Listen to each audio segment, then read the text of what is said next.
सामाजिक विज्ञान में छोटे छोटे राज्यों का विकास पढ़ रहे हैं, तो उसमें पढ़ने के साथ साथ कुछ सवाल है, आप बताइएगा अपने मन से, चाहे सही हो चाहे गलत हो, उसको देखेंगे। ठीक है। जैसे कि सवाल है मेरा, घर में कोई मुखिया होता है ना, दादा दादी कोई ना कोई होता है जो घर के बड़े होते हैं।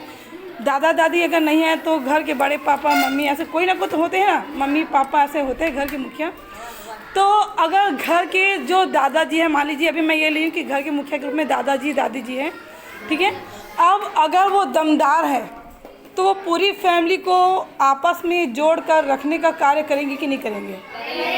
लोगों को एक दूसरे से मिलजुल कर भाईचारे के साथ बच्चों को रहना सिखाएंगे कि नहीं सिखाएंगे? बच्चों को मिल बांट कर कोई भी चीज़ें खाने के लिए देते हैं कि नहीं देते हैं? कि ऐसा तो नहीं होता कि तुम अकेले खा लो, होता है क्या से? नहीं होता। मतलब सब मिलजुल कर खाएंगे, बोलते हैं ना। आपको देखिएगा, घर के जो दादाजी होते हैं, दादी जी होते हैं, या घर के जो बड़े होते हैं, अपने परिवार के कोई ऐसे सदस्य होते हैं जो हमको फिजूल खर्च करने से रोकते हैं ना। चावल दाल सब्जी भाजी की बर्बादी जो है फेंकते हैं, उसके लिए भी मना करते हैं, बोलते हैं थाली में अन्न मत छोड़ो, अन्न का एक दाना भी नहीं छोड़ना चाहिए, क्योंकि वो भी एक पाप है। क्योंकि कई इंसान तो भूखे रहते हैं, हमको तो अन्न मिल रहा है खाने के लिए, तो फेंकना चाहिए क्या? नहीं फेंकना चाहिए। कौन हमको समझाते हैं कि खाना खाते समय थाली से खाना भोजन नीचे नहीं गिराना चाहिए? हमारे घर के बड़े तो सिखाते हैं। अगर ये दमदार ना रहे या कमज़ोर हो जाए और दमदार नहीं है और हम उनकी बातों को ना माने, तो क्या वो परिवार उसी प्रकार मिलजुल कर रह सकता है क्या जैसे रहना चाहिए?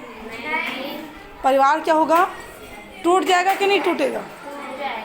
टूट जाएगा। तो ऐसा क्यों होता है मालूम है आप लोगों को? हम बातें नहीं मानते हैं तब भी होते हैं।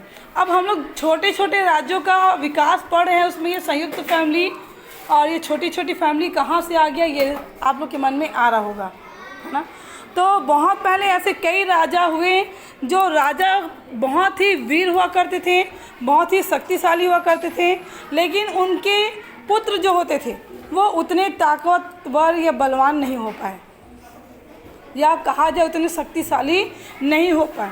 तो कोई राजा जो बलवान है वो युद्ध करके, भाईचारा करके युद्ध से अपने राज्य विस्तार करते थे। इतना आप छठवीं में जानते भी होंगे।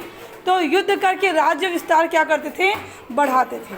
लेकिन अगर पुत्र जो है या जो उसके उत्तराधिकारी जो होता था, वो अगर उन चीज़ों को सही तरीके से संभाल कर नहीं रख पाया, गलत कामों में उन पैसों को अनुचित ढंग से क्या कर दिया, खर्च कर दिया। एक तो नशा नहीं करना चाहिए, मद मदिरा जिसको बोलते हैं, गंदी चीज़ों का सेवन या नशा का हमको सेवन नहीं करना चाहिए, क्योंकि नशा से भी पैसा क्या होता है? बर्बाद होता है ना। जुआ ताश खेलना चाहिए क्या? नहीं खेलना चाहिए। शराब उराब का सेवन करना चाहिए क्या? नहीं करना चाहिए। गलत आदत है ना, है कि नहीं है? और पराई स्त्री हमारे लिए माता और बहन के समान होते हैं, है ना। लेकिन जो इंसान गलत राह पर चल रहे हैं, गलत कार्य कर रहे हैं, अगर समय रहते हुए नहीं सुधरे, तो धन की बर्बादी होती है, होंगी कि नहीं होंगी? मान सम्मान बर्बाद होगा कि नहीं होगा? होगा। और कोई दूसरा जो है वो व्यक्ति हमारी कमजोरियों का फ़ायदा उठाकर हम पे आक्रमण कर हमें हराकर विजय प्राप्त कर सकता है कि नहीं कर सकता है? तो क्या अपने में गंदी आदत रहने देना चाहिए क्या? नहीं ना। तो अब आपको ये समझ में आ रहा है क्या कि पहले जो राजा थे अगर वो शक्तिशाली है तो उसके पुत्र हो सकते उतने शक्तिशाली नहीं रह पाए, जिसके कारण उसकी नशा या उनकी कमजोरियों का फ़ायदा कोई दूसरा राजा उठाकर क्या किए, उस राज्य पर अपना कब्जा कर लिए। इतना समझ आया कि नहीं आया? तो छोटे छोटे राज्यों का विकास कई जगह हम पढ़ेंगे आगे, तो ऐसा भी पढ़ेंगे कि कुछ महत्वाकांक्षा जो होता है, बहुत अधिक इच्छाओं के चलते अपने ही पिता अपने ही राजा को क्या करते थे? बंदी बना लेते थे और खुद राजा बन जाते थे। ये भी हम लोग इसमें देखेंगे। ठीक है, इतना।